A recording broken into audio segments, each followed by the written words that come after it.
Building a PC might sound complicated, but it's actually straightforward when you know the steps. Let's assemble a computer together in just a few minutes. Here's what you need: a system unit case, motherboard, CPU, thermal paste, fan, RAM, hard drive, and a video card if you have one. Start with the motherboard. Gently insert the CPU into the CPU socket. Don't force it, let it fall into place. Next, apply a small pea-sized amount of thermal paste right on top of T. CPU. This helps with heat dissipation. Secure the CPU cooler or fan on top of the CPU, ensuring it's locked in properly. Now insert the ERAM sticks into the memory slots on the motherboard.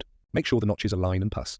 Hitch down firmly until you hear a click. Carefully place the motherboard into the computer case, aligning it with the standoffs. Secure it with screws to keep it in place. Next, insert the power supply into the case. Make sure it's positioned so the fan can ventilate properly, and screw it in securely.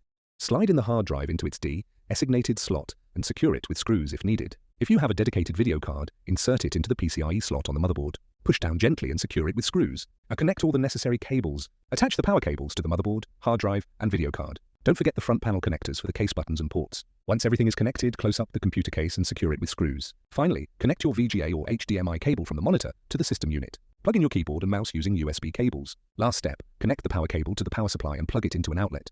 Now press the power button and your PC should boot up. And that's it. You've successfully built your own PC. Enjoy your new setup.